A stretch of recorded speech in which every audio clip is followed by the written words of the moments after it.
voir maintenant quels sont les différents modes de création de murs ici.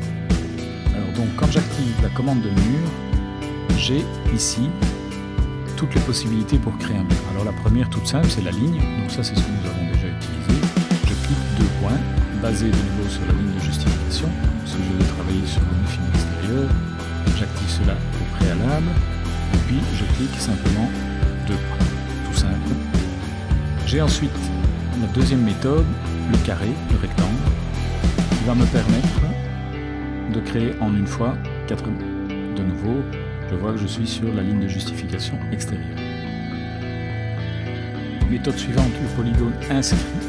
Alors le polygone inscrit, vous le voyez dans l'aide ici, je vais cliquer un point qui est le centre. Le deuxième point sera le rayon du cercle dans lequel est inscrit le polygone.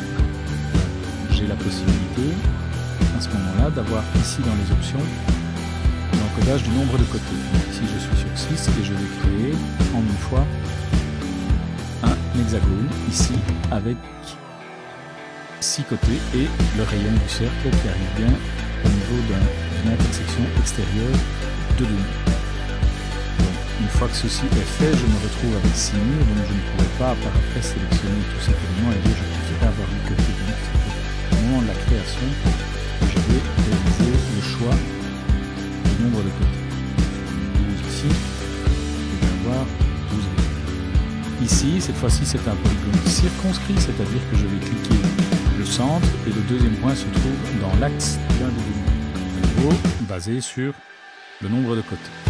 5, je vais créer directement ici un pentagramme. Ensuite, le cercle, tout simple, là, il n'y a pas grand-chose à expliquer, donc je vais cliquer le point et je clique le rayon. A noter que je peux à ce moment-là ici cliquer en une seule fois mon mur complet en encodant le rayon ici. Donc si je donne ici un rayon de 250, je vais cliquer un seul point et mon mur sera créé en une fois. Nous avons également l'arc début, fin, rayon. Alors je clique un premier point, un deuxième point et puis j'encode le rayon. De nouveau le rayon, vous voyez que c'est une cote temporaire en gras, donc je peux m'arrêter et taper une valeur.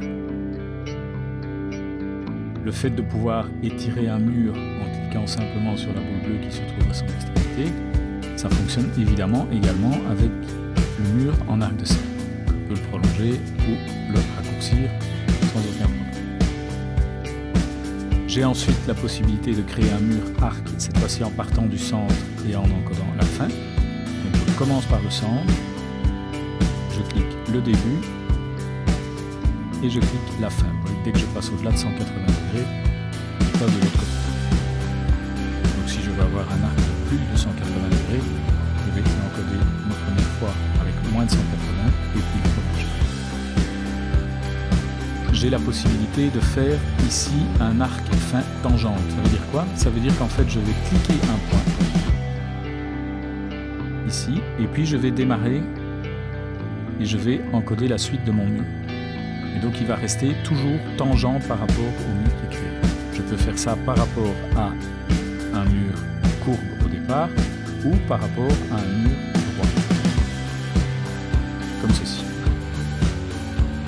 Je vais pouvoir faire un raccordement, un arc de congé entre deux murs. Je fais deux murs d'abord.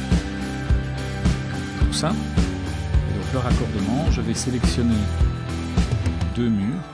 Donc je vais créer par exemple deux murs 3 ici et je vais réaliser un arc de congé, c'est-à-dire que je sélectionne le premier, je sélectionne le deuxième et puis je vais réaliser un arc avec un certain rayon et je vais avoir un raccord ici.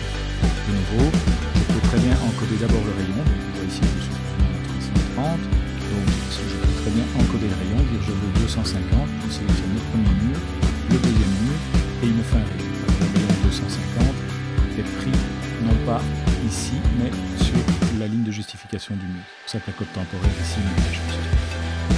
Et puis je peux également créer un mur sur base d'un élément existant. Par exemple, je souhaiterais créer un mur sur l'axe de quadrillage ici, je peux demander de sélectionner, choisir une ligne. Et donc quand je sélectionne la ligne, vous voyez que j'ai un pointillé vert qui apparaît du côté où le mur va se placer. De nouveau basé sur ceci, nu fini extérieur, donc si je clique ici, le mur se met avec le nu fini extérieur sur l'axe de quadrillage de cette manière-ci. Alors ceci c'est pour créer un mur sur un volume conceptuel, mais donc ça de nouveau, comme nous ne l'avons pas vu ici, nous ne nous attardons pas sur cette commande-ci.